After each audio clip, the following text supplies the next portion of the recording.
আল্লাহ রাব্বুল আমিন বলছেন হাত্তা ইউযানা লাকুম, যতক্ষণ পর্যন্ত না তোমাকে অনুমতি না দেওয়া হয় ততক্ষণ পর্যন্ত বাড়ির মধ্যে ঢুকবা না। ওয়া ইন কিলা লাকুম ইরজিউ ফারজিউ হুয়া আযকা লাকুম ওয়াল্লাহু বিমা তা'মালুনা আলীম।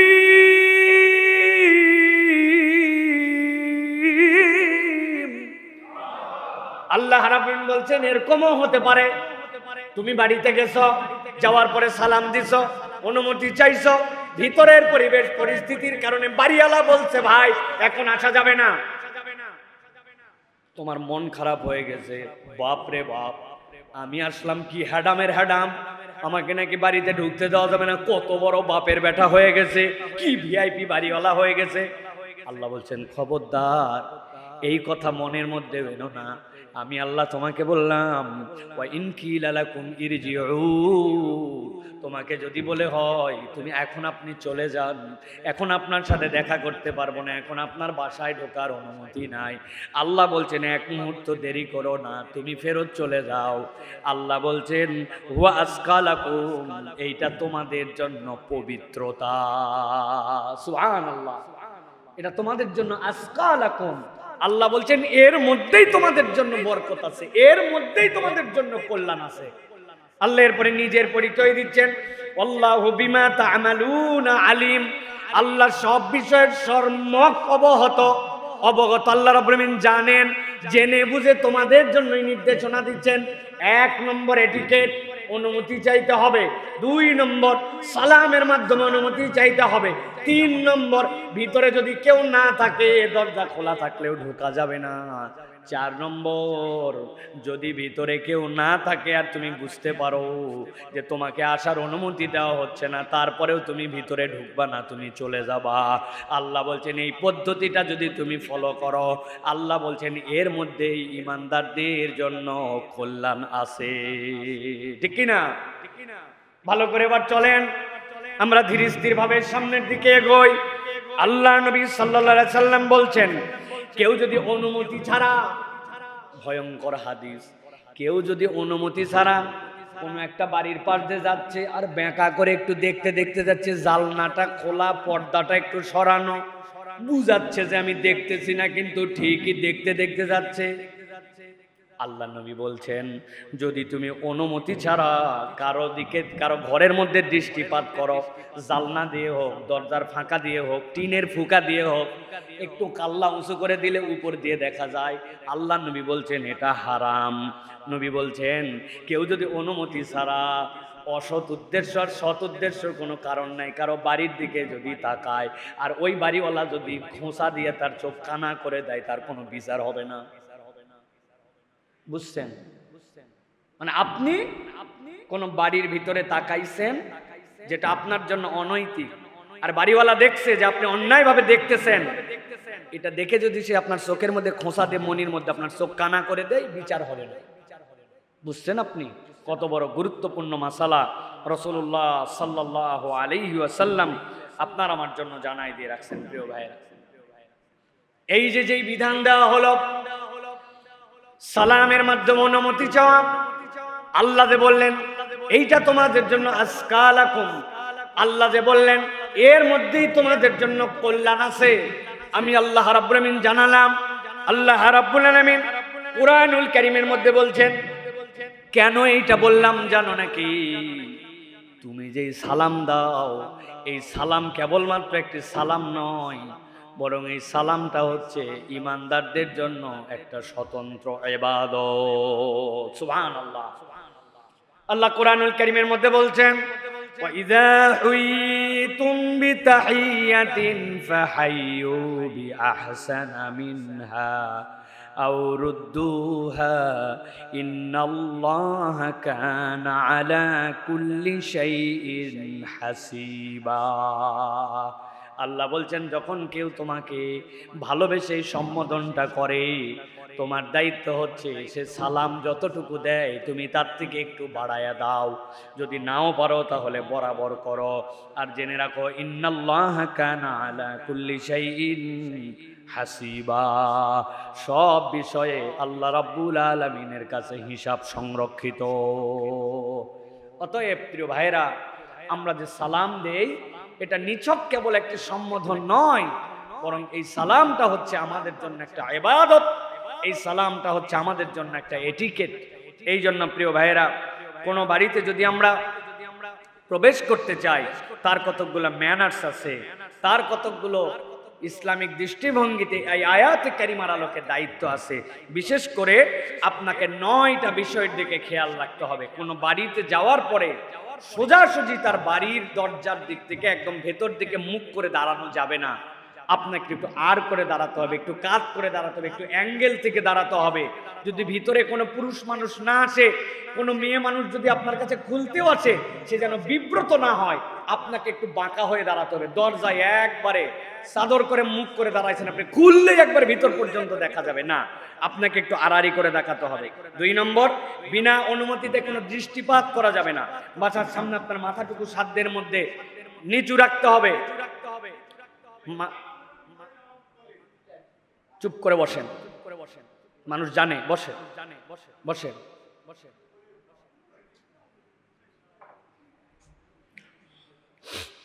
যাদের নিচে জায়গা হবে না, ওই পেছনের দরজাও খোলা আছে, ওই দিক দিয়ে উপরে চলে যাবে।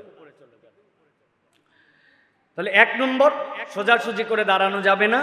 2 নম্বরে, বিনা অনুমতিতে দৃষ্টিপাত করা যাবে না। 3 নম্বর, অনুমতির পূর্বে সালাম দিতে হবে। আগে সালাম, ওরে ভাই কাক সালাম দিব, আমাদের মনে হয় কে শুনলো না শুনলো না, আল্লাহ বলছেন সালাম দিতে, আপনি আগে সালাম দিবেন। হ্যাঁ, রাসূলুল্লাহ সাল্লাল্লাহু আলাইহি ওয়াসাল্লাম থেকে হাদিস আসছে, একজন এসে বলল যে অনুমতি চাওয়ার জন্য, তখন বলল কে কে, বলে মা না না আমি আমি আমি আমি আমি কে, আমি আমি আমার কে, আগে তুমি সালাম দাও তারপরে তুমি বলো আমি আসছি। সুতরাং এটা হচ্ছে 3 নম্বর বিষয়। 4 নম্বরে, সালামের অনুমতি না পেলে ফেরত চলে আসতে হবে। 5 নম্বরে, কেউ যদি বলে জিজ্ঞাসা করে তাহলে আমি না বলে তার পূর্ণ নাম বলতে হবে। যেইটা দেশে পরিচয় পাই সেইটা বলতে হবে। সবাই তো আমি, আপনিও আমি, উনিও আমি, আমিও আমি। আমি সাইফুল্লাহ বলতেছি, আমি আফনানের বাপ বলতেছি, আমি আয়েশার মা বলতেছি, এই নিজের পরিচয় দিতে হবে, আমি আমি বলা যাবে না এইটা। এরপরে যেটা বিষয় সেটা হচ্ছে যে মন খারাপ না করে যদি অনুমতি না দেয় ফেরত চলে আসতে হবে। মন খারাপের কোনো কারণ নাই। আল্লাহ আমাকে বলছেন যে যদি তোমাকে অনুমতি না দেওয়া হয়, এখন আসার ক্ষেত্রে তার কোনো আড়ষ্টতা থাকে, কোনো বাধা থাকে, মন খারাপ করো না, এর মধ্যেই তোমার কল্যাণ আছে, তুমি চলে আসো। এরপরে যদি ডেকে পাঠায়, অনুমতি দেয়, তখন ভিতরে প্রবেশ করতে হবে। আর একটা বিষয় আমাদের জন্য খুব গুরুত্বপূর্ণ, সেটা হচ্ছে যে যখন আমরা তার বাড়ির ভিতরে ঢুকলাম, এরপরে কোন রুমে প্রবেশ করব, কোথায় বসবো, এটার ক্ষেত্রেও আমাদের অনুমতির ক্ষেত্রে সতর্ক হতে হবে। উনি হয়তো আপনাকে আপনার নির্দিষ্ট একটা জায়গা পর্যন্ত বলছে, কথা বলতে বলতে এখন সে আপনাকে বলতেও পারতেছে না যে আপনি আমার বেডরুমে আসেন না, আপনি আমার দোতলায় উঠেন না, আপনি আমার মেয়ের ঘরে ঢুকেন না, কিন্তু উনি একদম ছেঁচড়ার মতো উনি যেখানে যাচ্ছে সেখানে সব জায়গায় চলে যাচ্ছে। সুতরাং আপনি যাওয়ার পরেও এইটা আপনাকে মেনটেন করার চেষ্টা করতে হবে যে এই এটিকেটগুলা, এইগুলা মানলে আল্লাহ রাব্বুল আমিন বলছেন এর মধ্যে তোমাদের জন্য কল্যাণ আছে। সুবহানাল্লাহি ওয়া বিহামদিহি। সুতরাং সালামের এই বিষয়টা বিশেষ করে আমাদের গ্রামাঞ্চলে এগুলা কোনো নিয়মের তোয়াক্কা করা হয় না, কোনো হিসাব কিতাব নাই। মানুষ লজ্জার মধ্যে পড়ে যায়, মানুষ বিব্রত হয়ে যায়, না বলতে পারে না সইতে পারে। চিন্তা করে আমাদের গ্রামের মানুষ, আত্মীয় স্বজনের মধ্যে এদের আবার এত অনুমতি দেওয়ার কি আছে? একটু সাউন্ডটা কমাই দাও। জি প্রিয় ভাইরা, এরপরে যেটা আপনাদের কাছে বলতে চাই সেটি হচ্ছে ইসলামে যেটা বলেছি সালাম হচ্ছে একটা ইবাদত। ইসলামে সালাম কি? একটা ইবাদত। সালাম হচ্ছে ইবাদত। এই সালামের ক্ষেত্রে আমরা আমাদের বাচ্চাদেরকে কিছু বিষয় আশয় শিক্ষা দেওয়ার ক্ষেত্রে আমরা সতর্ক হই। আপনাদের কাছে কতগুলো বিষয় বলবো। তার একটা হচ্ছে সহিহুত তারগিবের মধ্যে আসছে, কেউ যদি সালাম দেয় তাহলে তার জন্য 10টা নেকি সাথে সাথে লেখা হয়। ওয়া রাহমাতুল্লাহ বললে তার জন্য আরো 20 নেকি লেখা হয়। ওয়া বারাকাতুহু বললে তার জন্য আরো 30 লেনি লেখা হয়। সব মিলাই কেউ যদি আসসালামু আলাইকুম ওয়া রাহমাতুল্লাহি ওয়া বারাকাতুহু এইটুকু বলে, সাথে সাথে তার আমল নামায় আল্লাহ রাব্বুল আলামিন 60টা নেকি লিখে দেন। সুবহানাল্লাহ। প্রিয় ভাইরা, আমরা আমাদের বাচ্চা কাচ্চাদেরকে দেখতেছি, ইয়াং জেনারেশনে বাচ্চারা কিন্তু ছোটবেলায় দেখে শিখে, বাচ্চারা কিন্তু পড়ে শেখে না। আপনি যেটা করবেন সে সেইটাই দেখে দেখে শেখার জন্য চেষ্টা করে। এই জন্য বাচ্চাদের জন্য আপনাদেরকে বলবো যে 8টা বিষয়ে বাচ্চাদেরকে আমরা যদি এখন থেকেই সতর্ক হয়ে তাদের সাথে একটু বিহেভিয়ারগুলো ওইরকম করে করার চেষ্টা করি, এটা আমাদের বাচ্চাদের জন্য ভালো হবে। 1 নম্বরে, নিজেরা আমরা কঠোর হব না। আমাদের কঠোরতা বাচ্চাদের মধ্যে পার হয়ে যায়। বাপ মা মানে গরম, বাপ মা মানে সবসময় গায়ে হাত তোলে, বাপ মা মানে ঝ্যাং ঝ্যাং করে কথা বলে। বাপ মাকে জানে যে এই বাপ মা হচ্ছে কঠিন বাপ মা। এই কঠোরতা আল্লাহ রাব্বুল আলামিন পছন্দ করেন না, এবং এই সন্তানগুলা কঠোর বাপ মাকে দেখে ভালো কিছু শেখে না। বাবা মা কঠোরতার জায়গায় কঠোর হবে, কিন্তু অল ওভার তাদের আচরণটা নম্র হবে। 2 নম্বরে, অন্যকে সাহায্য করতে শেখান। আপনি বাচ্চা কাচ্চাকে সাহায্য করতে শেখান। যেই দানটা আপনি করতেছেন ওইটা বাচ্চার হাত দিয়ে করানোর জন্য চেষ্টা করেন। আপনি বাচ্চার হাতে 20 টাকা দিয়েছেন, দিয়ে বলছেন বাবা এই 10 টাকা কিন্তু তোমার জন্য, আর 10 টাকা তুমি চাইলে এই জায়গায় দান করতে পারো, খয়রাত করতে পারো, এটা তোমার জন্য। এই যে বাচ্চাকে সহযোগিতা করার মেন্টালিটি, একদিন এই বাচ্চা আপনার জন্য কল্যাণের কারণ হবে। সে দেখবে তার বাপের কাছ থেকে যে অন্যের সহযোগিতাটা সে করতে শিখেছে। 3 নম্বরে যেটা বলবো, ভুল স্বীকার এবং ক্ষমা চাইতে শেখান। আমাদের বাচ্চাদেরকে আমরা ভুল চাইতে শিখাই না এবং ক্ষমা চাইতেও শিখাই না।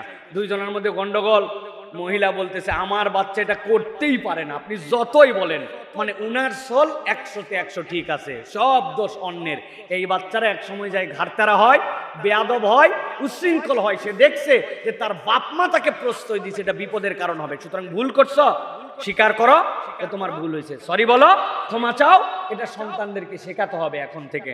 এরপরে যেটা বলবো প্রিয় ভাইরা, সেটা হচ্ছে অহংকারী মনোভাব। এখান থেকে বাচ্চাদেরকে কখনো অহংকারী মনোভাব দিতে দেওয়া যাবে না। আমার বাপের মোটরসাইকেল আছে, আমার বাপের উমুক আছে, আমার বাপের এই আছে। এই যে আমার বাপের আছে, এই আমিত্বটা তার মধ্যে যদি বড় হয়, তাহলে এই সন্তান থেকে আপনি পরবর্তীতে ভালো কিছু আশা করতে পারবেন। অতএব আপনার যা আছে আছে, তাকে কখনো এটার অহমিকা দেখানো যাবে না। অন্যের সাথে তুলনা করে আমি উপরে সে নিচে, এই জিনিসটা বোঝানো যাবে না। আপনার বাচ্চা কোন স্কুলে পড়ে, ও আমার বাচ্চা অমুক ইংলিশ মিডিয়াম পড়ে, অমুক স্কুলে পড়ে, তার একটা ওয়েট, তার একটা ভাব, এই জিনিসটা আমাদের কখনো দেওয়া যাবে না। সন্তান যেন অহংকারী না হয়ে ওঠে, সন্তান যেন মাটির সাথে মিশে বড় হয়, এই বিষয়টা আমাদের খেয়াল করতে হবে। 5 নম্বর, তাকে শিখান অন্যের গুণ খুঁজে বের করো। দোষ তো দেখলেই বলে দিতে পারো, অন্যের গুণ কি আছে খুঁজে বের করো। বাবা আজকে তোমার অমুকের সাথে দেখা হয়েছিল, বলো তো এই লোকের মধ্যে ভালো দিক কি কি আছে। দেখবেন বাচ্চা তো দূরের কথা, আমরা যেগুলো বুড়া ধারা তাদেরকে যদি জিজ্ঞাসা করা হয় যে আমার ইমাম সাহেব একজন আছে, আমার খতিব সাহেব আছে, তাদের খারাপ দোষ কি, ওরে বাবা উনি মসজিদে ঢোকার থেকে ফলো করা শুরু করছে, সব বের করে ফেলছে। ভালো গুণ কি কি আছে উনি আর খুঁজেই পারে না। অথচ আপনার ইমাম বিশুদ্ধ কোরআন তেলাওয়াত করতে পারে, আপনার ইমাম টাইমলি নামাজে আসে, আপনার ইমাম এই মসজিদে 1 ওয়াক্ত নামাজ কাজা করে না, আপনার ইমাম ঢোকার পরে মাশাআল্লাহ সে দুখুলুল মসজিদ পড়ে, ওই মসজিদের যাওয়ার আগে সবচেয়ে বেশি সালাত আদায় করে উনি যায়।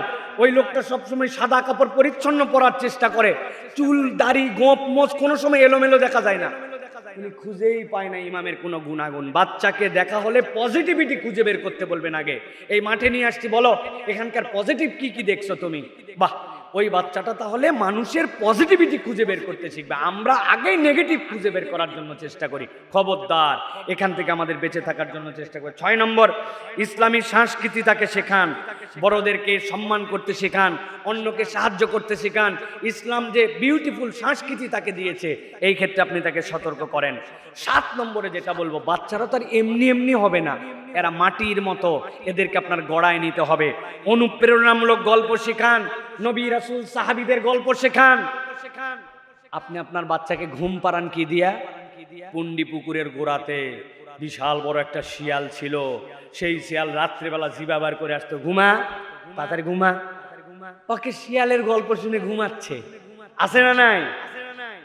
মিথ্যা কথা বলে তাকে ঘুমাচ্ছে, তাকে ভয় দেখাচ্ছে।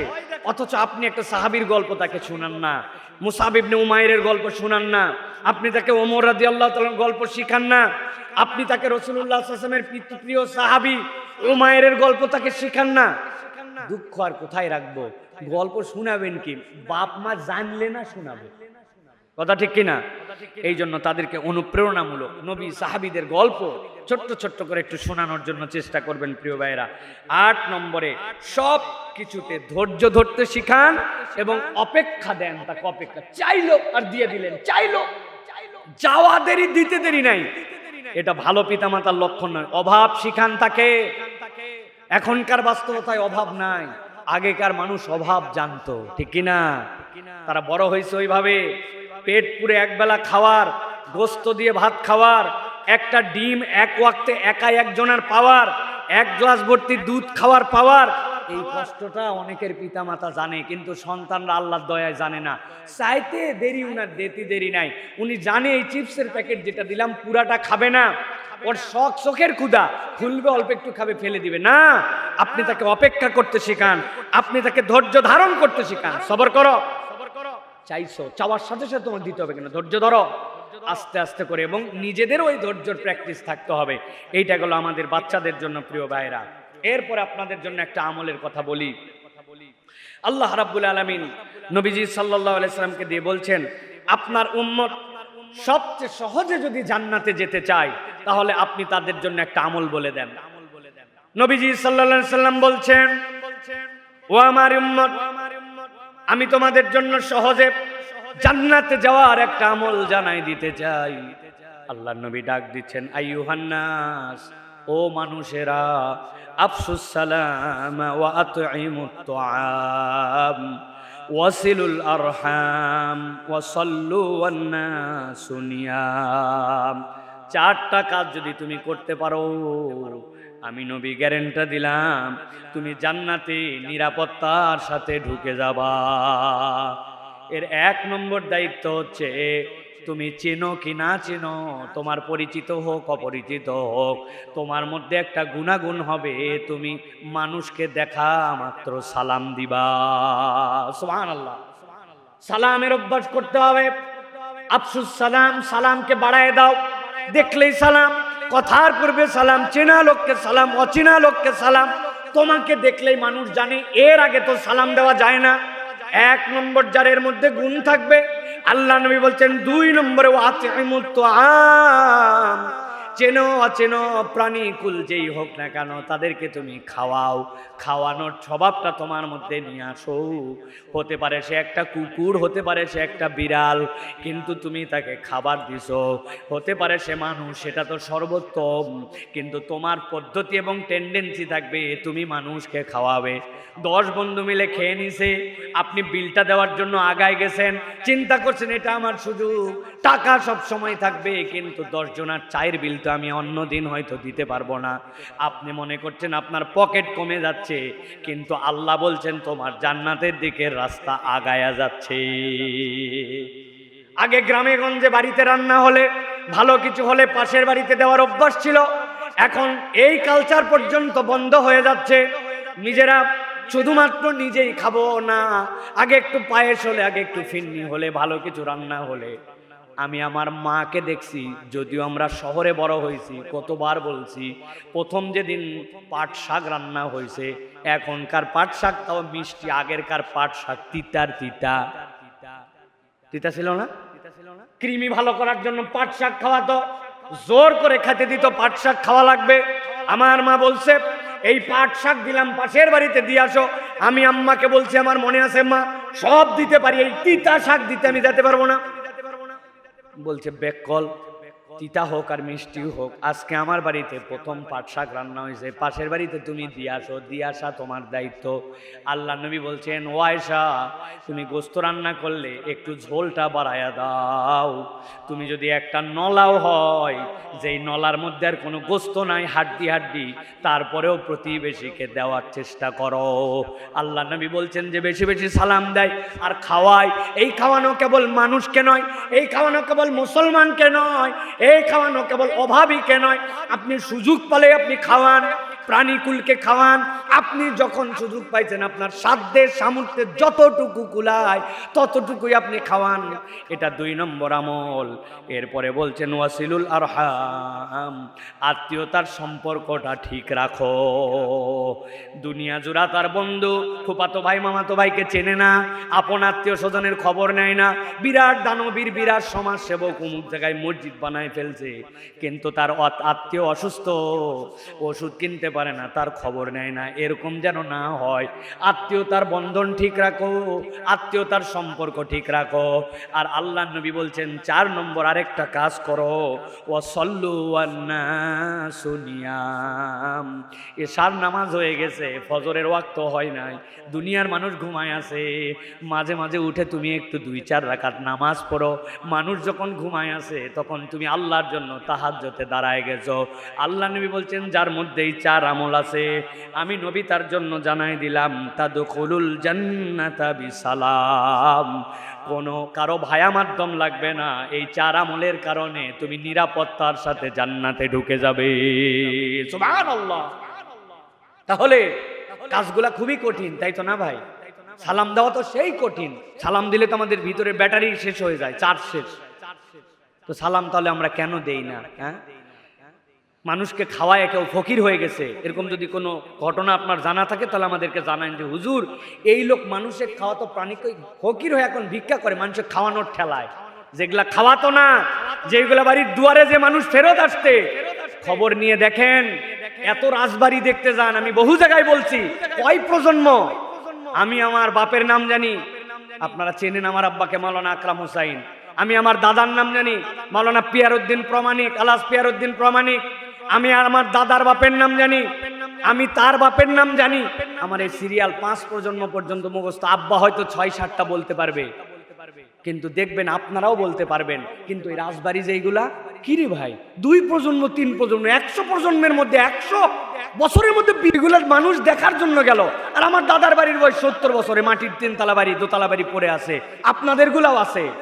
এইগুলা বাড়ির থেকে জুলুম হয়েছে, এইগুলা বাড়ির থেকে মানুষ অত্যাচারিত হয়েছে, এইগুলা বাড়ির মধ্যে অনেক ধরনের অনৈতিকতা হয়েছে। আল্লাহ এইগুলা এখন ভিজিটিং প্লেস বানাইছে, আর এখন পর্যন্ত আমাদের গরিব বাড়িগুলা টিকে আছে। কথা ঠিক কিনা? কারণ কি? কারণ হচ্ছে অন্যতম যে আপনার বাড়িটা মানুষের সাথে ভালোবাসার সম্পর্কে সম্পর্কিত কিনা, এটা হিসাব মিলায়েন। ওই যে গল্প আছে না, যে ভিক্ষা চাইতে গেলে দেয় না, পরে বলছে যে তোর বাড়ির ছাই নাই, বলছে আছে, তো ছাই দে, তাও দেওয়ার অভ্যাস হোক। ছাই দান কর, তাও দেওয়ার অভ্যাস হোক। আমাদের বাড়ির থেকে যেন কেউ ঘুরে না যায়, আমরা যেন খাওয়ানোর চরিত্রওয়ালা হই, এই খবরটা যেন আমরা রাখার জন্য আসতে। খাওয়ানো মানে কি ভাই? এর গরুর গোস্ত রান্না করা লাগবে, মুরগির রোস্ট রান্না করা লাগবে, পোলাও রান্না করে, বিরিয়ানি না। ইসলাম এটা আপনাকে বলে নাই। আপনার যতটুকু সামর্থ্য আপনি ততটুকুই দিয়েছেন। সাহাবায়ে কেরাম 1 খেজুর ভাগ করে 4 জন খাইতেন, 1 গ্লাস পানি অর্ধেক করে 2 জন খাইতেন। সাহাবায়ে কেরামের এরকম বর্ণনা আসছে। আয়েশা সিদ্দিকা রাদিয়াল্লাহু তাআলা বলছেন, একদিন একটা মা আসলো 2টা ছেলেকে নিয়ে। আসার পরে আমার কাছে ক্ষুধার্ত, সে আমার কাছে আবেদন করলো কিছু দেন। আমি 3টা খেজুর দিলাম। 2টা খেজুর 2 সন্তানকে দিয়ে, 1টা খেজুর সে হাতে নিয়ে আসে। 2 সন্তান তাড়াহুড়া করে খেয়ে ফেললো। এরপরে মায়ের খেজুর নেওয়ার জন্য তারা আবার মায়ের কাছে হাত পাতলো। মা খেজুরটা অর্ধেক করে 2 সন্তানকে দিয়ে, মা কিছুই খেলো না। ওই মাটা অভুক্ত থেকে গেল। ইয়া রাসূলুল্লাহ, এটা কি ধরনের মা? আল্লাহ রাসূল বলছেন, আল্লাহ মায়ের দিলে এই মহব্বতটা ঢেলে দিছেন। সুবহানাল্লাহ। প্রিয় ভাইরা, এই জন্য 1 খেজুর তারা খাওয়াইছেন, আর আমরা এত আয়োজন করতে চিন্তা করি না। এই খাবার পাঠালে, এই খাবার খাওয়ালে মানুষের মধ্যে মহব্বত বৃদ্ধি পায়। সুতরাং এইটা হচ্ছে একটা বিষয় গেল। 2 নম্বর একটা কথা বলবো আপনাদের কাছে, কঠিন বিষয় সহজ করার পদ্ধতি কি? আমাদের অনেক কাজ আছে যেগুলো কঠিন কঠিন লাগে, হয় না, সফল হয় না। কঠিন বিষয়গুলোকে আমরা সহজ করব কেমন করে? রাসূলুল্লাহ সাল্লাল্লাহু আলাইহি ওয়াসাল্লাম তার একটা সমাধান দিয়েছেন, বলবো আপনাদেরকে। কথা শুনতেছেন আপনারা? বলবো আপনাদেরকে, চলেন। আল্লাহ নবী সাল্লাল্লাহু আলাইহি ওয়াসাল্লাম বলছেন, লা তাদখুলুল জান্নাতা হাত্তা তুমিনু। ইমানদার না হলে কেউ জান্নাতে যেতে পারবে না, যত ভালো কাজই করুক না কেন। জান্নাতে যাওয়ার প্রথম শর্ত ঈমান। এরপরে নবীজি বলছেন, ওয়ালা তুমিনু হাত্তা তাহাব্বু। তোমরা তো প্রকৃত ইমানদারি হতে পারবে না যতক্ষণ না একজন আরেকজনকে ভালোবাসবে। তোমার অন্তর্বর্তী বিদ্বেষ, তোমার অন্তর্বর্তী অন্যের যদি ক্ষতির চিন্তা, তোমার অন্তর্বর্তী কালো, তোমার অন্তর্বর্তী হিংসা, তুমি আরেক মুসলমানকে ভালোই বাসতে পারো না। টোটা ফাটা রাগ, জমি জমার বন্টন, একটু কথাবার্তার 19-20 নানান কিছু নিয়ে তুমি তার প্রতি বিদ্বেষ ধরে রাখছো। আল্লাহ নবী বলছেন তোমার ঈমান আনা হয় নাই, তুমি ততক্ষণ পর্যন্ত পূর্ণ মুমিন হতে পারবা না যতক্ষণ অপর ভাইকে তুমি ভালো না বাসো। আল্লাহ নবী বলছেন আওয়ালা আদুল্লুকুম আলা শাইইন ইযা ফাআলতুমু তাহাবাবতুম, আমি কি একটা আমল তোমাদেরকে বলে দিব যেই আমলটা করলে তোমরা একজন আরেকজনকে ভালোবাসতে পারবে, আর ভালোবাসলে ঈমান বেড়ে যাবে, আর ঈমান বাড়লেই জান্নাতে চলে যাবে। নবীজি জিজ্ঞাসা করতেছেন আমি কি তোমাদেরকে বলে দিব নাকি এমন একটা আমলের কথা যেইটা করলে তোমাদের ভালোবাসা বৃদ্ধি পেয়ে যাবে? সুবহানাল্লাহ বলেন। আল্লাহ নবী সাল্লাল্লাহু আলাইহি ওয়াসাল্লাম বলছেন আফসুস সালাম বাইনাকুম, আমি নবী তোমাদেরকে বলে দিলাম অন্তরের মধ্যে হিংসা বগস, অন্তরের মধ্যে কারো প্রতি কোনো কিছু ধরে না রেখে অন্তরটা পরিষ্কার করে এক ভাই আরেক ভাইকে সালাম দাও, সালামের প্রচলন বাড়ায় দাও, আল্লাহ তোমাদের ভালোবাসা বাড়ায় দিবে। সুবহানাল্লাহ, তোমাদের ভালোবাসা বেড়ে যাবে এই সালামের দ্বারা। তোমাদের সালামের দ্বারা ভালোবাসা বাড়লে ঈমান বাড়বে, আর ঈমান বাড়লে জান্নাতে ঢুকে যাবা। সুবহানাল্লাহ। অথচ আমরা ঈমানদারেরা সালাম তো দেই না, আর মুখ ফিরাই নেই অনেক সময়। আবার অনেক ক্রাইটেরিয়া আছে, আমি এলাকায় গ্রামের ছেলে, ঢাকায় থাকি, আমি ঢাকার খতিব, আর এলাকায় একজন খতিব আছে, আমি আসলে আমি মাথা নিচু করে থাকবো, এলাকার লোকজন আমাকে সালাম দিবে, আসসালামু আলাইকুম, আসসালাম ওয়া আলাইকুম আসসালাম। আমি যদি সালাম দেই আগে, আমার ওয়েট থাকলো? হ্যাঁ, আমি এখন মেম্বার সাহেব, আগে না হয় সালাম দিছি ভোট নেওয়ার জন্য, এখন ওরা আমাকে সার করবে, চেয়ারম্যানকে আগে সালাম দিবে, চেয়ারম্যান বলবে কত বড় বেয়াদব, আমি এলাকাতে গেলাম আমাকে সালাম দিল না, চেয়ারম্যানকে সালাম না দিলে আমাদের ইজ্জত চলে যাবে। এইরকম যদি আমরা ভাবি এটা আমাদের খুব খারাপ হবে। আল্লাহর নবী বলছেন জান্নাতে যাওয়ার জন্য ঈমান লাগবে, ঈমানের জন্য পারস্পরিক ভালোবাসা লাগবে, ভালোবাসা বৃদ্ধির জন্য সালাম দেওয়া লাগবে। আমি জান্নাতে যাওয়ার জন্য সালাম দেব ইনশাআল্লাহ। রাজি আছে ইনশাআল্লাহ? ছোট নাই বড় নাই, আমরা চীনা নাই অচীনা নাই, আমরা নিজেদের মধ্যে সালাম বৃদ্ধি করব। এটা হচ্ছে রাসূলুল্লাহ সাল্লাল্লাহু আলাইহি ওয়াসাল্লামের পক্ষ থেকে নির্দেশনা। আল্লাহর নবী বলছেন যে ইসলাম আল্লাহর নবীর প্রতি আসলো, নবীজি বলছেন আমি তোমাদেরকে কি জানাই দিব, ইসলামের মধ্যে সর্বোত্তম কাজ কি, যার উপরে আর কোনো কাজ নাই। আল্লাহ নবী বলছেন তুতইমুত তুআম ওয়া তাকরাউস সালাম আলা মান আরাফতা ওয়া মান লাম তারিফ। বুখারীর হাদিসের মধ্যে আসছে আল্লাহ নবী বলছেন তুমি চেনো কি না চেনো তাদেরকে সালাম দাও, আর তুমি মানুষকে খাওয়াও। যে ব্যক্তি মানুষকে খাওয়ায় আর চেনা অচেনা সকলকে সালাম দেয়, আল্লাহ নবী বলছেন ইসলামে এর থেকে উন্নত কোনো আমল নাই। সুবহানাল্লাহ, সুবহানাল্লাহি বিহামদিহি। এর থেকে উন্নত কোনো আমল নাই। খাওয়াও খাওয়াও, আল্লাহ নবী বলছেন। এই খাওয়ানো মানে কেবল গরিব মানুষকে খাওয়ানো নয়, এই খাওয়ানো মানে দাওয়াত দিয়ে খাওয়ানো নয়। একটা কুকুর অভুক্ত থাকলে আপনি আপনার বাড়ির সামনে একটা মাটির পাত্র রেখেছেন, প্রত্যেক দিন একটু পানি দেন, যে কুকুরটা এসে এখানে খাক, একটু পানিটা খাক। হ্যাঁ, আমার এক বন্ধু ছিল, তার বোনেরা ছিল, তুলা নিয়ে এসে বাড়ির পাশে জালনার পাশে এরকম করে বাইরে বাইরে সুতাতে ঝুলায় রাখতো। ছোট ছোট পাখি আছে, বাড়ি বানানোর সময় ওখান থেকে তুলা নিয়ে নিয়ে ঘর বানাতো। সেই পাখিকে মনে করছে যেটাই তার জন্য হেল্প। সব ফল পারতো না, একটা পেঁপে পাকলেও রেখেই দিবে যেটা পাখি খাক। সব পেয়ারা নামাই না, একটু পাখি খাক। মাঠের সব ধান উঠাইনি, অল্প একটু এক গোছ এতখানি রেখে দিছে যে এইটা থাক না। এর কতটুকু 1 কেজি 2 কেজি হতো, পুরা মাঠ কাটে নাই, ওইটুক ধান রাখছে যে পাখিরা আসে, কবুতর আসে ঠোকরায়া ওখান থেকে একটু ধান খাইয়ে নে। আল্লাহ বান্দার নিয়ত দেখে। এই জন্য নবীজি বলছেন খাওয়ানোর থেকে উন্নত আমল নাই, আর মানুষকে সালাম দেওয়ার থেকে উন্নত আমল নাই। এটাই ইসলাম। সুবহানাল্লাহ। প্রিয় ভাইরা, সুতরাং আমাদেরকে এইটা চেষ্টা করতে হবে। প্রিয় ভাইরা, আল্লাহ রাব্বুল আলামিন আমাদেরকে আমলগুলার তৌফিক দান করেন। আমাদের সালাফরা কি করতেন জানেন? একজন যদি আরেকজনের গাছের আড়াল হতো, আবার দেখা হলে আবার তাকে সালাম দিয়ে দিতেন। আমাদের দেখলে তো মানুষ বলি পাগলা হয়েছিস নাকি রে, কে বলি সালাম দিলাম আর খুঁটি পার করে আসে আবার সালাম দিচ্ছিস। কিন্তু আমাদের সালাফরা, অতীতের যারা ছিলেন, তারা এইরকম করে মানুষকে সালাম দিয়েছেন, কারণ তারা জানেন আল্লাহর নবী বলছে এর থেকে উত্তম আমল নাই। কে কি বললো আমার তো দেখার সময় নাই, আমি খালি সালাম আর সালাম। পারবো ইনশাআল্লাহ?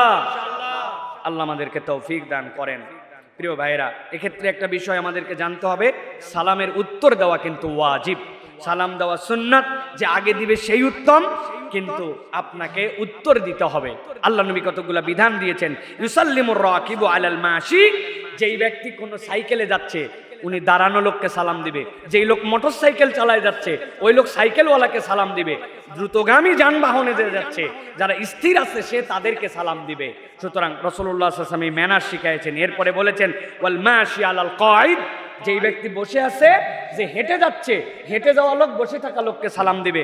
এরপরে বলছেন আল্লাহর নবী আল কালিলু আলাল কাসীর, অল্প সংখ্যক লোক অধিক সংখ্যক লোককে সালাম দিবে। এইটা হচ্ছে ইসলামের বিধান। এরপরে রাসূলুল্লাহ সাল্লাল্লাহু আলাইহি ওয়াসাল্লাম জানাচ্ছেন ইন্না আউলান নাস বিল্লাহি মান বাদা বিস সালাম মান বাদাহুম বিস সালাম, আল্লাহর কাছে সর্বোত্তম লোক তারাই যারা আগে সালাম দেয়। সুবহানাল্লাহি ওয়া বিহামদি। সুতরাং এই বিষয়গুলো আমাদেরকে চেষ্টা করতে হবে প্রিয় ভাইরা। আল্লাহ রাব্বুল আলামিন যেন আমাদেরকে বোঝার তৌফিক দান করেন। একটা বিষয় আপনাদের কাছে গুরুত্বপূর্ণ, যে আমলটা আমাদের সুন্নত হিসাবে নষ্ট হয়ে যাচ্ছে, যেটা হচ্ছে মজলিসের শুরুতে আমরা সালাম দেই, কিন্তু মজলিসের শেষেও যে সালাম দিতে হয় এটা আমরা অনেকেই জানি না। হাদিসের মধ্যে আসছে ফালাইসাতিল উলা বিআহাক্কা মিনাল আখিরি, প্রথমটার মতোই শেষেরটাও গুরুত্বহীন নয়। প্রথমটা যেরকম গুরুত্বপূর্ণ, মজলিসের শেষে সালাম দেওয়াও গুরুত্বপূর্ণ। কোথাও গেছেন আসসালামু আলাইকুম রাহমাতুল্লাহ বলে বসছেন, চা খাইছেন, গল্প করছেন, এরপর আপনি চলে আসছেন, ভাই গেলাম তাহলে, হ্যাঁ, আপনি আল্লাহ হাফেজ বলছেন। আল্লাহ হাফেজ না, আপনি চলে আসার সময় আপনি সালাম দিয়ে যাবেন। গেছেনও সালাম দিয়া, চলে আসছেনও সালাম দিয়ে। কারা কারা ঘুমায় গেছেন ভাই হাত তোলেন তো ভাই। ঘুমান নাই তো কেউ? হ্যাঁ, তাহলে এই প্র্যাকটিসটা আমাদের করা লাগবে। আমি তো গ্রামে প্রচুর পরিমাণ আসি, আমার গ্রামের প্রতি অনেক টান, আমার ভালোবাসা। এই গ্রামে আসলে আমার শান্তি লাগে। এই জন্য আমি গ্রামের মধ্যে চাই যে আমাদের এই গ্রাম, আমাদের উত্তরপাড়া, পূর্বপাড়া, পশ্চিমপাড়া, দক্ষিণপাড়া, হিন্দুপাড়া, আশপাশ যতগুলো আছে, আমরা এমন একটা ভালোবাসার সম্পর্কে সম্পর্কিত হতে চাই যে সম্পর্কটা আমাদেরকে অনন্য করবে। এই যে মসজিদ, যেই মসজিদে আপনারা আসছেন, এই মসজিদ নির্মাণ হয়েছে, এটার একটা স্বপ্ন আছে, এটার একটা উদ্দেশ্য আছে। এলাকায় যাবেন, তোমার বাড়ি কোথায়? অমুক মন্ত্রীর ধারে আমার বাড়ি। আপনি যাবেন, জিজ্ঞাসা করবে অমুক বিশ্ববিদ্যালয়ের ধারে, অমুক কোম্পানির ধারে আমার বাড়ি। পরিচয় দেয় কি দেয় না? দেয় না? অমুক বড় বাজারের ধারে আমার বাড়ি। আমাদের একটা স্বপ্ন, এই গ্রামবাসী কোনো এক সময় পরিচয় দিবে বাইতুল হুদা জামে মসজিদ, এই আদর্শ মসজিদের গ্রামে আমার বাড়ি। এটা আমাদের স্বপ্ন। মসজিদ কিভাবে? মসজিদ কোনো ইট পাথরের নাম নয়, মসজিদ কোনো অবকাঠামোর নাম নয়। আল্লাহর ঘরে যেখানে সিজদা দেওয়া হয় ওটাই মসজিদ। আল্লাহ উম্মতে মুহাম্মাদির জন্য পুরা দুনিয়াকে মসজিদ বানায় দিয়েছেন, ও যেখানে সিজদা দিবে ওখানেই কবুল হবে। তাহলে মসজিদের কাজ কি? মসজিদের কাজ আছে, মসজিদ আপনাকে আখলাক শিখাবে, মসজিদ আপনাকে ভালো মানুষ হওয়ার পাঠ দিবে, তরুণদেরকে নিয়ে স্বপ্ন দেখবে, যুবকদেরকে নিয়ে স্বপ্ন দেখবে। এলাকা যেন অপসংস্কৃতি না হয়, তার বিপক্ষে তরুণরা জাগবে। এলাকায় ক্ষুদ্র ঋণের কার্যক্রম চলবে, মসজিদ থেকে মক্তব চলবে, মহিলাদের হালাকা চলবে, মসজিদ সব সময় আবাদ থাকবে। মসজিদের মধ্যে দ্বীনের তালিম চলবে, মসজিদের মধ্যে ইতিকাফ চলবে, মসজিদের মধ্যে মুরব্বীদের জন্য আয়োজন চলবে, কোরআন শিক্ষা চলবে। মসজিদের মধ্যে এমন ধরনের কাজ চলবে যে আশপাশের সকল গ্রাম আলোকিত হয়। এইটা হচ্ছে মূলত মসজিদ। তাছাড়া তো মসজিদ যেমন তেমন একটা হলেই সেটা মসজিদ। আমরা মনে করছি দেখতে হেভি হওয়া লাগবে, ফাউন্ডেশন 3 তলার হওয়া লাগবে, এসি হওয়া লাগবে, এ হওয়া লাগবে। এটা মসজিদের অবকাঠামো, কিন্তু মসজিদের মূল কার্যক্রম, মসজিদের মূল অনুপ্রেরণা হচ্ছে তার আশপাশের মুসল্লিরা কতটুকু ভালো, ঠিক কিনা? এখন বলো আমার তরুণরা, যুবকরা, সামনে খেলার মাঠ আছে, মসজিদে যদি নামাজ হয় আর তুমি যদি খেলার মাঠে থেকে এই মসজিদে না আসো, তাহলে কেমনে আমরা পরিবর্তন হলাম?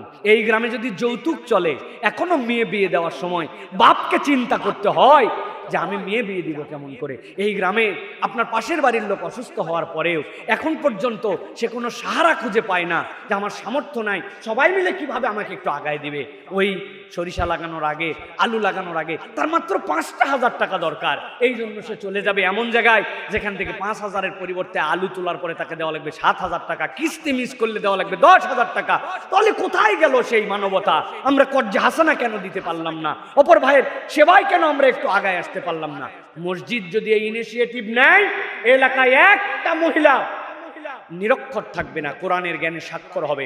একটা মহিলা ফরজ বিধান জানে না এরকম থাকবে না, ফরজ কাপড় চোপড় ধুতে হয় কেমন করে এটা জানে না এরকম কোনো মহিলা থাকবে না। ওই মহিলা বিশুদ্ধ কোরআন পড়তে শিখবে।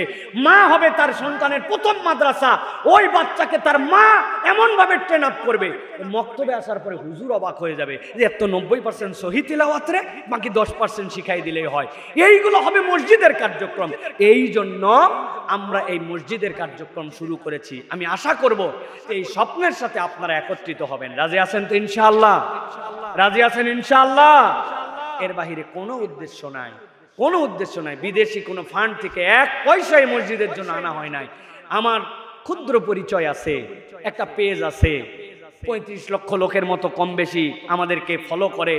আমি যদি একটা ঘোষণা দিতাম যে ভাই আমার টাকা দরকার, কিছু না দিলেও তো 10,000 টাকা দিত, সব মিলে দিত না মানুষ ভাই, বা 20,000 টাকা তো দিত না, কম বেশি যাই হোক, কিন্তু কোনোদিন কিন্তু এই ঘোষণা দেয় না। আমার কথা, গ্রামের একটা মসজিদে আমি আমেরিকার লোকের টাকা নিতে যাব কেন? ঘোষণা দিয়ে ঢাকার লোকের টাকা দিতে যাব কেন? যারা আমাদেরকে ভালোবাসেন, 1-to-1 কালেকশন, বন্ধু বান্ধব, ভাই ব্রাদার, ভাগনা ভাগ্নি, আত্মীয় স্বজন, এই গ্রামের কেউ 10 কেজি চাল দিছে, 20 কেজি ধান দিছে, যার সামর্থ্য কুলাইছে 100টা টাকা দিছে, একটা ইট দিছে, 1 বালতি বালু দিছে। এরকম করে করে আমরা কিন্তু এই মসজিদের জায়গায় দাঁড় করাইছি। এটার উদ্দেশ্য কি? সকল মানুষের দিলের ভালোবাসা যেন এর সাথে জড়িত থাকে। দেখতেছেন না সরকারি যে মসজিদগুলো হয়েছে, যেইগুলা, ওই মসজিদগুলোর অবস্থা দেখেন, আর 1 বছর পরে এখনই ময়লা। কারণ সরকারি মাল দরিয়ামে ঢাল। আমার এত গরজ কেন? আর এটার পিছনে গরজ থাকবে যে আমার কন্ট্রিবিউশন আছে। আমিও এই মসজিদে 500 টাকা দিয়ে শরীক হয়েছিলাম, আমার এলাকার মসজিদ। এই ভালোবাসাটা আমাদের জন্য দরকার। এটা এই মসজিদ বলে বলতেছি না। আপনি আজকে বাংলাদেশের বিভিন্ন প্রান্ত থেকে আসছেন, ও ভাই আপনি কি আপনার মসজিদে ক্ষুদ্র এরকম 2টা কার্যক্রম শুরু করতে পারেন না? আল্লাহ আমাকে অনেক টাকা দেয় নাই, কিন্তু মাসে 2000 টাকা খরচ করার মতো তৌফিক দিছে। একটা ছেলে নিয়ে মসজিদে আমি আমার একটা মক্তব চালু করছি, যে আমার একটা মক্তব আমার মসজিদ থেকে এখন চলবে। দেখবেন কিয়ামতের দিনে 12 মাসে 24,000 টাকা খরচের কত বড় আপনি ফায়দা পেয়ে যান। আপনি এইটুক করেন, আপনার তহবিল বেশি নাই, 20,000 টাকা নেন, নিয়ে 2টা মানুষকে কর্জে হাসানা দেন, দিয়ে আবার টাকাটা ফেরত নেন। আল্লাহ আমার তো কোটি টাকা দেয়নি, আল্লাহ আমার তো 5,000 টাকা ছিল আল্লাহ, কিন্তু আমি আমার জীবনে এই আমলটা করছি, একজন মানুষকে বিনা স্বার্থে বিনা সুদে আল্লাহর সন্তুষ্টির জন্য কর্জে হাসানা দিছি, আবার টাকা আমাকে ব্যাক করে দিছে। আল্লাহ দেখতে চান আপনার মসজিদেও কার্যক্রম নেন। ঈদের পরে আপনারা জানেন না এই গ্রামের থেকে আনন্দ বাংলাদেশের কোনো গ্রামে হয় কিনা এই মুহূর্তে আমাদের জানা নাই। এখানে বুড়ারা হাড়ি ভাঙ্গার জন্য রেডি, আপনি অবাক হয়ে যাবেন। এখানে আমাদের মায়েরা বাচ্চাদেরকে নিয়ে আসছে, বস্তা দৌড়, এ দৌড়, এ খেলা সে খেলা। অনেকে ফতুয়া মারতেছে কোনটা জায়েজ কোনটা না জায়েজ। আমরা বুঝছি ভাই, ওলামায়ে কেরামের সাথে আমাদের চলাফেরা আছে, আমরা একদম না জেনে বুঝে কোনো কাজ করি না। যেই সময় মানুষ মাদকাসক্ত, যেই সময় ছোট্ট ছোট্ট 4-5 বাচ্চা কুন্ডি পুকুরের কোনায় যায় ঈদের দিন বিড়ি খায়, যেই সময় ছোট ছোট বাচ্চা কাচ্চারা ডেক বক্স বানায়া মঞ্চ বানায়া গান বাজনা করে অসভ্যতা করে, যেই সময় এই ছোট্ট বাচ্চারা সিনেমা হলে সিনেমা দেখার জন্য যায়, সেই সময় গ্রামীণ এই সংস্কৃতির মাধ্যমে যেটা না জায়েজ নয়, এই কাজের দ্বারা এই বাচ্চাগুলা অপসংস্কৃতি মুক্ত হচ্ছে। আর আপনি ফতুয়া দেন। আমরা বুঝে সুঝে এই কাজ করি, একদম না বুঝে এই কাজ করি না। আপনি কি আপনার এলাকায় উদ্যোগ নিতে পারেন না এরকম করে? একটু আপনারা দূর থেকে আসছেন যে চলো আমরাও 5 বন্ধু মিলে ঈদের পরে একটু বাচ্চাদেরকে একটু বেলুন ফাটানো খেলাই, একটু হাড়ি ভাঙ্গা খেলাই, 2টা সাবান গিফট করি, 2টা প্লেট গিফট করি, একটা পানির পট গিফট করি, মেয়েদেরকে একটা চামচ গিফট করি। দেখবেন খরচ করছেন 5,000, কিন্তু এইটার ইম্প্যাক্টটা সমাজের মধ্যে কত বেশি পড়বে। মসজিদের কাজ হচ্ছে এইটা। এই জন্য আমাদেরকে এই কাজগুলোর ক্ষেত্রে অগ্রগামী হওয়ার জন্য চেষ্টা করতে হবে। আল্লাহ যেন আমাদেরকে তৌফিক দান করেন। একদম সংক্ষিপ্ত সময়, আর বেশি সময় নাই, 10 মিনিটের মধ্যে শেষ করব। আরো কতগুলো বিষয় আছে। এর মধ্যে একটা হচ্ছে সালাম কেমন হবে। সালাম দেওয়ার ধরন আমাদেরকে শিখতে হবে। রাসূলুল্লাহ সাল্লাল্লাহু আলাইহি ওয়াসাল্লাম নিষেধ করেছেন। আমাদের মধ্যে অনেকে আছে ফা ইন্না তাসলিম আল ইয়াহুদ আল ইশারাতু বিল আসাবি ওয়া তাসলিম আন নাসারা আল ইশারাতু বিল আকুফ। নাসারারা এরকম করে সালাম দেয়, আর ইহুদিরা এরকম করে সালাম দেয়, আঙ্গুল দিয়ে ইশারা দিয়ে।